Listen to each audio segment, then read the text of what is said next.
श्री शिवाय नमस्तुभ्यं हर हर महादेव।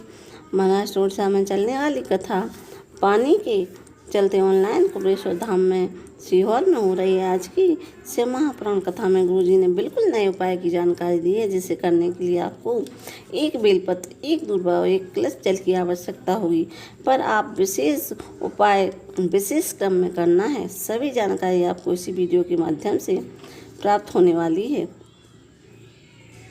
जीवन में चल रही सभी परेशानियां, कष्ट, दुख, तकलीफ मात्र इस उपाय से दूर हो जाएंगी। वीडियो को अंत तक जरूर देखिएगा।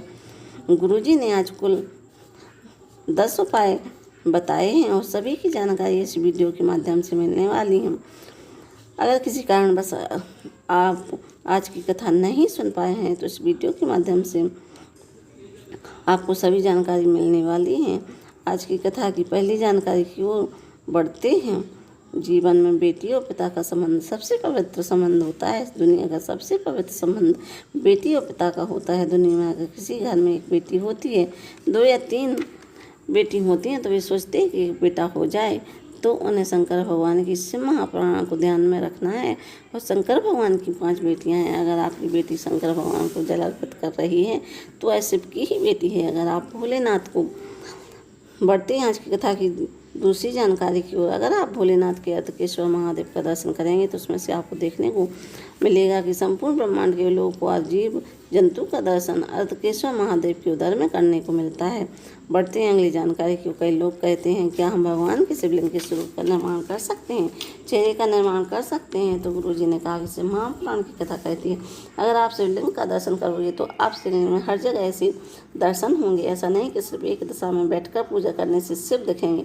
अगर आप किसी भी दिशा में बैठकर पूजा करोगे तो भगवान उसे स्वीकार करेंगे। बढ़ते हैं आज की कथा की चौथी जानकारी की। रिंकू जी बिहार से पत्र लेकर आए। लिखते हैं, मेरे भैया मुझसे बात नहीं करते थे। कुछ दिनों बाद पता चला कि उन्हें कैंसर है, वो भी 2nd स्टेज का कैंसर है। और पता चला कि बीमारी पूरे शरीर में फैल गई है। और मैं सीधा कुबेरेश्वर धाम चली गई और वहाँ से भैया के लिए रुद्राक्ष लेकर आई। रुद्राक्ष का जल शिवलिंग पर चढ़ा के प्राप्त किया और भैया के पास जाकर कैंसर वाली जगह पर छिड़क दिया और उन्हें पिलाया। और भाभी से कहा इसी तरह रोज़ भैया को जल पिलाना और उनके शरीर पर लगा दिया करो।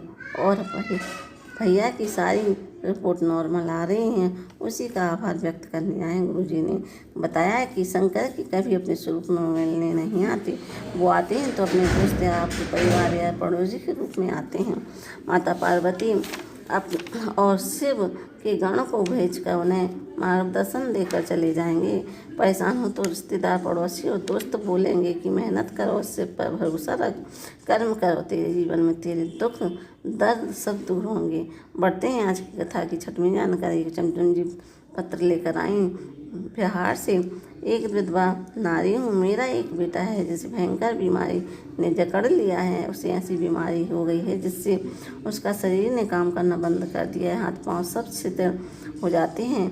मैं मेरे बेटे को कई जगह दिखा ली लेकिन कोई ऐसा नहीं हुआ। तभी किसी ने कहा कि अपनी माँ से कहो कि लेकर कुबेरेश्वर धाम चलें। हम कुबेरेश्वर धाम पहुँचे तो हमें लगा कि वहाँ मंदिर होगा, लेकिन वहाँ हमें शंकर जी का पूजन करने को कहा। वैसा ही किया और रुद्राक्ष लेकर घर वापस आ गई और रुद्राक्ष का जल देना शुरू किया। और आज मेरा बेटा पूरी तरह से ठीक होया है। उसी का आभार व्यक्त करने हैं। प्रदीपा जी उत्तर प्रदेश से पत्र लेकर आई। लिखती हैं, मेरी भाभी की बेटी की डिलीवरी होने वाली थी।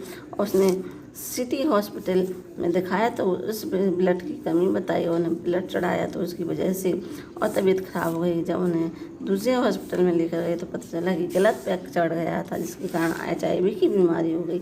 HIV होने के कारण बच्चे को बीमारी हो गई। इस बीमारी का कोई इलाज नहीं है। हम डॉक्टर की दवाइयाँ लेकर घर आ गए। किसी ने पशुपतिनाथ व्रत करने को कहा तो हमने बोला जब इसका कोई इलाज नहीं है तो व्रत करने से क्या होगा। लेकिन फिर भी हमने व्रत किया और जांच करवाई तो HIV पॉजिटिव ही आया। एक बार मन हुआ कि सीहोर से रुद्राक्ष लेकर आए। हम सीहोर गए और सीहोर से रुद्राक्ष लाकर दवाइयों के साथ रुद्राक्ष का जल भी पिलाया। 3 महीनों के बाद जब फिर से जांच करवाई तो बीमारी पूरी तरह से समाप्त हो गई थी। बढ़ते हैं आज की कथा की अगली जानकारी की। गुरुजी ने कहा कष्ट का जीवन चल रहा है, दुख का जीवन चल रहा है तो आपको ये उपाय अवश्य करना है। आपको सीधे हाथ में एक दूर्वा लेना है और एक बेलपत्र ले लेना है। अपने घर में, रसोई घर में जो मटका परिंदा भर कर रखते हैं उसमें से एक कलश जल ले लेना है।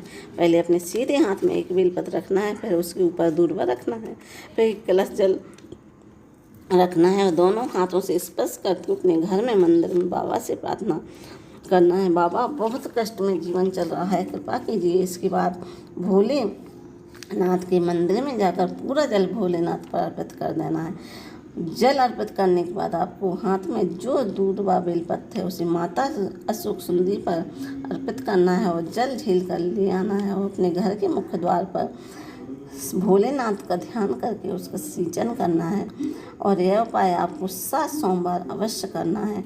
आपको कष्टों से मुक्ति मिलेगी, दुखों से मुक्ति मिलेगी। बढ़ते हैं आज की कथा की अगली जानकारी की ओर। इसके बाद जो गुरु जी की अगली से महापुराण कथा है वो 8 जून से 14 जून तक चकरभाई महाराष्ट्र में होने जा रही है। अगर यह वीडियो आपको पसंद आए तो वीडियो को लाइक करें, सब्सक्राइब करें, कमेंट में श्री शिवाय नमस्तुभ्यम हर हर महादेव लिखना ना भूलें। श्री शिवाय नमस्तुभ्यम हर हर महादेव।